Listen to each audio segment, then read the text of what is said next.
Waterworld stunt show makes the notorious turkey a better movie. Kevin Costner's Waterworld was a legendary failure, with critics, with moviegoers, with profit margins. With a reported budget of $175 million and a worldwide gross of only $264 million, the Kevin Reynolds-directed post-apocalyptic blockbuster gifted box office reporters sunk headlines for years to come. An outlandish premise didn't help its legacy. Costner stars as a human-fish hybrid badass hero man in a world where the oceans have risen to cover the land and everyone drinks pee to survive. It's weird, sad, and rather hopeless. Somehow, in the year 2025, it's also wonderful, if viewed with the right context. It all hinges on whether you have a chance to visit Universal Studios Hollywood for the Waterworld live stunt show. Waterworld, a live SeaWar spectacular, is a 20-minute slice of heaven that runs multiple times daily at Universal Studios Hollywood, as well as Universal's parks in Japan, China, and Singapore. It's not really a prequel or a sequel to Waterworld. While Dennis Hopper's villainous Deacon dies in the film,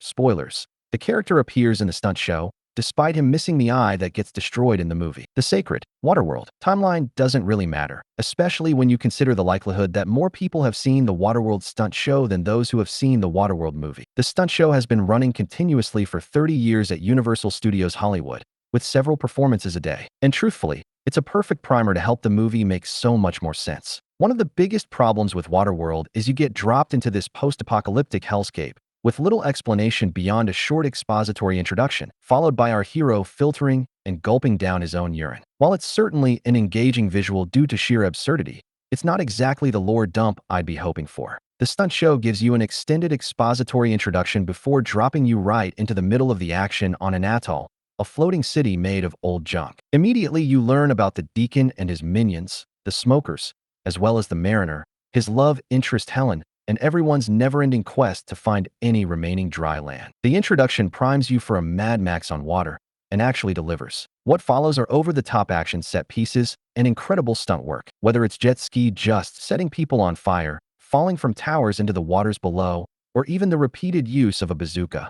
The show is jam-packed with jaw-dropping moments. By the end, most of the characters we've met along the way are dead, all sacrificed to the need for the treacherous Deacon to find dry land. The show climaxes with Deacon's airplane crash landing into the atoll in one of the coolest moments you'll ever experience while at a theme park. This is done with the use of a massive slingshot that fires the plane into the air just high enough to crash in front of the audience. Take a look below. Similar moments could be shown in movies, but they'll never resonate the way they would if they were happening right in front of you. And these impactful moments drive home everything you need to know about Waterworld. Life here is a battle for survival and a fight to the death, where nothing matters more than the person who knows where to find dry land. That's the story of the movie, albeit one that can't be told as well on the big screen. When compared to feeling the heat from the plumes of fire warm your skin as a gas tank explodes during the final showdown between Deacon and the Mariner, or seeing the Mariner and Helen going toe-to-toe with the smokers using some very fun fight choreography, the Waterworld movie, in its attempt to be something more than just an action romp set against a horrible backdrop,